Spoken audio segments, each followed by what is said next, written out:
Assalamualaikum warahmatullahi wabarakatuh. Oke, saudara-saudara saya, bapak-bapak, abang-abang, kawan-kawan, dan adik-adik saya yang saya cintai, satu profesi yaitu seorang petani. Kita berjumpa dan bertemu kembali dengan channel Agro Group Edukasi Official. Petani cerdas, berwawasan, sadar akan kelestarian lingkungan hidup. Nah, kita jumpa dalam pembahasan, maaf ya saya merokok ya, nggak apa-apa ya maaf. Sambil agak santai ya, pembahasan strategi pupuk kimia menggerogoti petani. Kenapa saya bilang strategi? Berarti sudah diatur. Berarti sudah direncanakan. Ya, yang pertama, banyak di antara saudara-saudara kita, kawan-kawan saya, abang-abang saya, adik-adik saya, dan palik-palik saya mengatakan, kalau bertani itu ya bertani saja, Mas. Ya monggo bertani saja, Mas. Ya nggak usah ngomongi politik amburadul, Mas. Itu yang pertama. Ini komentarnya banyak banget. Saya spam. Kan kalau yang punya channel paham ya, ada kata kuncinya untuk supaya komentar seperti apa yang tidak lolos. Memang sebagian ada yang lolos. Saya abaikan saja. Yang kedua, Mas, kalau mau bertani ya bertani saja, Mas. Nggak usah bawa-bawa agama ya. Kami petani nggak butuh ceramahmu. Siapa pula yang menceramahi dirimu? Saya menceramahi diri saya. Nggak ada saya menceramahi diri kamu. Kamu aja yang baperan. Inilah, saya sering mengatakan bahwa generasi bangsa ini sudah dicuci otaknya ya. Strategi pupuk kimia menggerogoti petani. Dengarkan baik-baik. Mungkin teman-teman yang menganggap nggak usah belajar politik, ini yang saya sampaikan politik 100%, politik dunia ya. Mungkin teman-teman hanya mendapat informasi dari saya. Bukan saya merasa sok tahu, tidak. Saya pun diberitahu sama orang. Saya dahulu takut-takut ingin mengatakan, tapi sekarang ya lillahi ta'ala ya. Bismillahi tawakaltu Allah.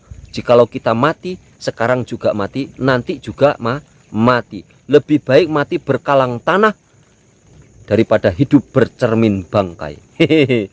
Lebih terhormat hidup melarat karena mempertahankan akidah daripada hidup mewah menjual akidah, menjilat company udah terbang nggak ada, tapi penjilatnya masih banyak. Nah, teman-teman harus paham, adik-adik, kawan-kawan saya ya, anggaran yang terbesar di negara kita itu apa? Coba, mungkin teman-teman yang berkomentar nggak usah politik, Mas, nggak usah agama. Ini politik sama agama ini saya bahas. Sangkut pautnya strategi pupuk kimia menggerogoti petani. Satu, anggaran pertanian. Yang kedua, anggaran perang. Paham ya? Ngerian, ngeri. Saya aja takut. Untuk ngomong ini saya takut, tapi tetap saya omongkan. Allah itu bersama orang-orang yang sabar, dan Allah berserta orang yang benar. Paham ya? Kalau belum ajal belum mati gitu.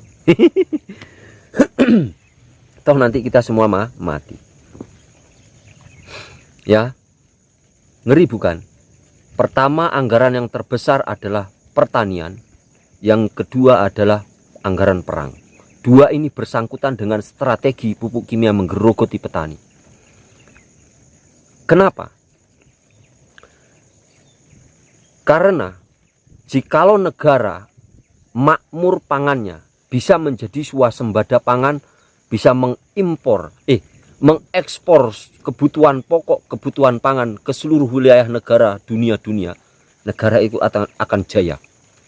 Negara itu akan jaya kalau dia menjadi pengekspor pangan. Yang kedua itu yang pertama. Yang kedua, jikalau negara itu bisa mengekspor senjata perang ke dunia, negara itu akan kaya. Contohnya siapa? Negeri Paman Sam. Maka perang itu ialah bisnis. Mereka menciptakan perang supaya senjatanya laku. Mereka menghancurkan tanah pertanian kita supaya senjata mereka laku. Senjata apa, Mas? Hehe. Gini.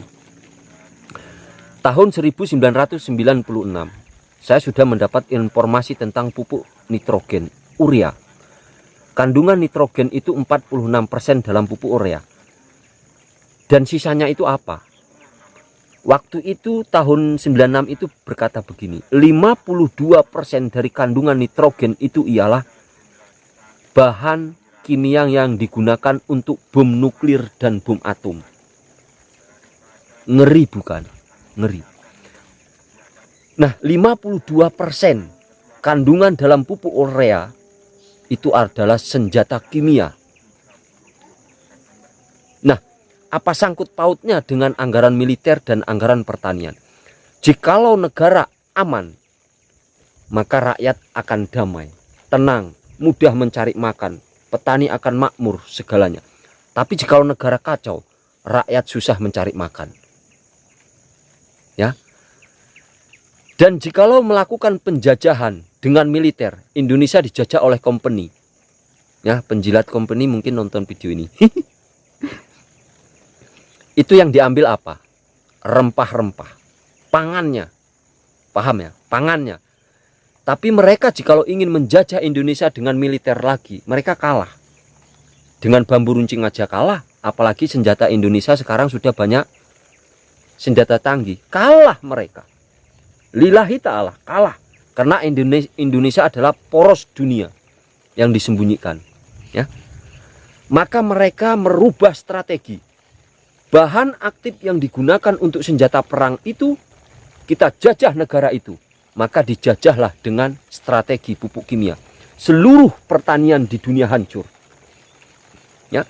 Kita hancurkan dulu pangannya di negara itu, maka negara itu akan kacau. Paham ya? Setelah kita hancurkan pangannya, bagaimana caranya? Kita racuni, kita hancurkan media untuk menanam tanaman pangan itu. Apa? Tanah. Kita hancurkan tanah itu, maka negara itu akan kehancuran, kehilangan pangannya sendiri. Kenapa? Petani tidak bisa menanam. Ya, jitu bukan strategi mereka. Setelah kita racuni, kita berikan di dalam racun itu yang bisa menyuburkan tanaman, tapi jumlahnya sedikit, yaitu yang disebut unsur hara, nitrogen, fosfat, dan kalium. Unsur besar yang paling utama. Kita berikan di dalam senjata kimia itu ialah unsur hara. Jadi petani akan tertipu seolah-olah pupuk kimia itu menyuburkan tanah, padahal itu menghancurkan. Ketika hancur pertanian negara itu akan kacau. Sulit makan, mak bro. Ya, rumah tangga kalau kelaparan, merepet mas bro. Mbok-mbok, mak-mak merepet, nggak apa, nggak mangan, nggak ada duit. Negara kalau kehilangan duit nggak makan, rakyat ribut nggak? Ribut. Susah ribut. Tujuan mereka. Jadi sesama rakyat di negara itu dan pemimpinnya berkelahi sendiri. Sekali tepuk dua lalat. Bahaya kan? Begitu saya tidak boleh ngomong politik. Dan yang selanjutnya, banyak saudara-saudara kita mengatakan, Mas, nggak usah bawa agama dalam dunia pertanian ini, ya. Kami nggak butuh ceramahmu. Inilah strategi pencucian doktrin yang paling berbahaya. Akidah petani sudah lari. Ya. Mayoritas kebanyakan petani akidahnya sudah lari. Kenapa? Mereka beranggapan bahwa pupuk kimia yang menjadikan tanaman itu subur dan hidup. Sesungguhnya bukan. Allah Subhanahu wa ta'ala yang menjadikan tanaman itu subur. Nggak usah bawa-bawa agama. Sekarang kalau ditanya, Fabi ayyi ala'i rabbikumat tukadziban. Maka katakan, nikmat dari Tuhanmu yang mana yang telah engkau dustakan? Maka katakan, Nikmat dari Tuhanmu yang mana yang telah engkau dustakan. Engkau menanam di bumi Allah. Jikalau Allah menurunkan kemarau 7 bulan, tanamanmu akan mati. Jikalau Allah menurunkan hujan 3 jam saja, tanamanmu akan subur. Engkau mengatakan tidak boleh ngomong agama di dalam pertanian. Pendangkalan akidah dalam suatu agama. Engkau punya Tuhan enggak sih?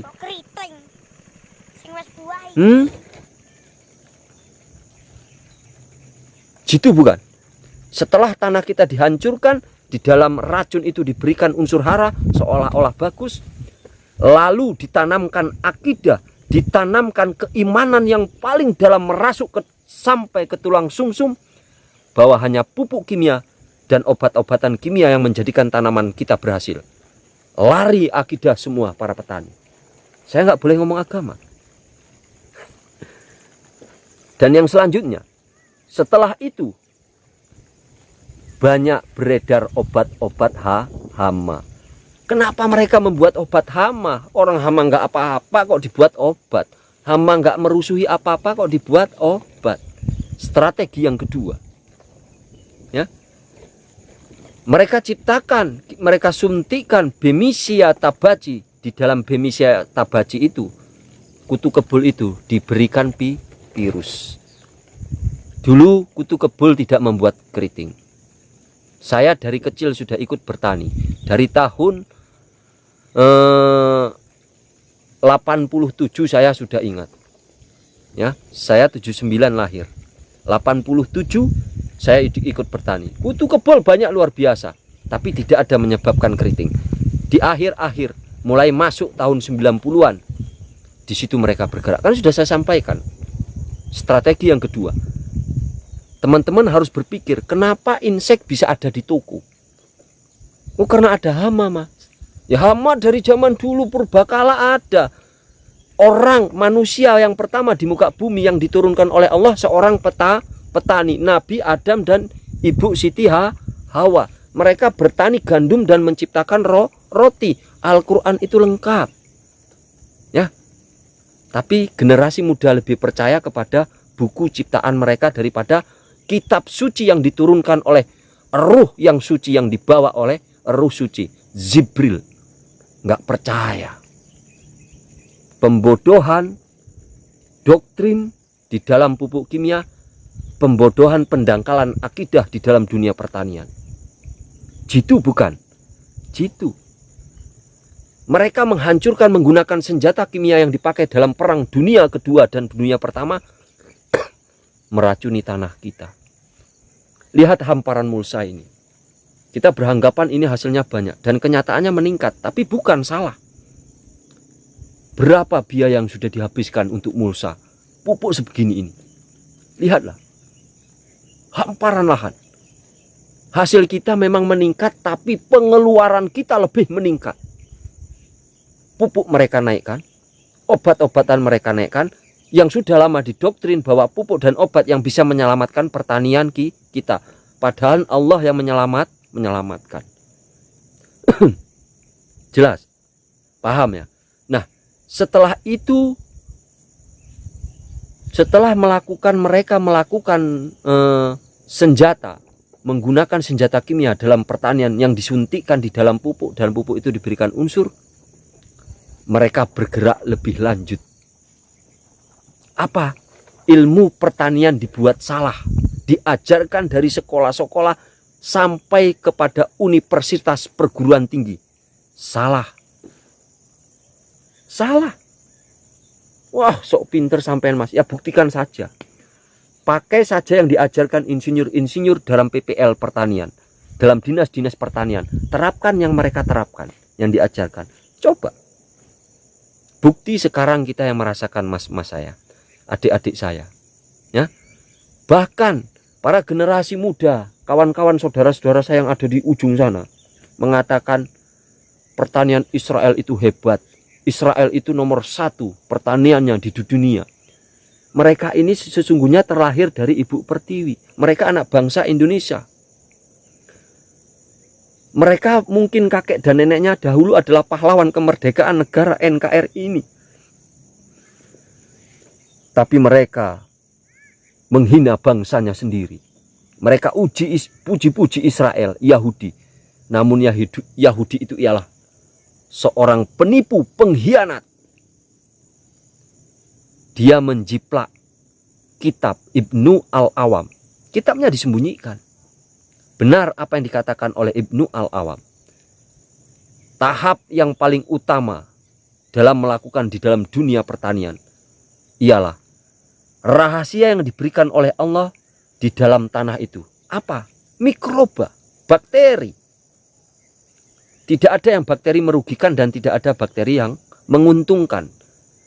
Semua berjalan secara berdampingan, sunatullah. Kita sudah didoktrin, kita sudah diajarkan ilmu pertanian, kepalsuan ilmu pertanian. Lihat hutan ini. Subur bukan? Mana bakteri yang menguntungkan hutan? Mana bakteri yang merugikan hutan? Nggak ada kan? Nggak ada. Kenapa kok di dalam pertanian ada bakteri merugikan dan menguntungkan?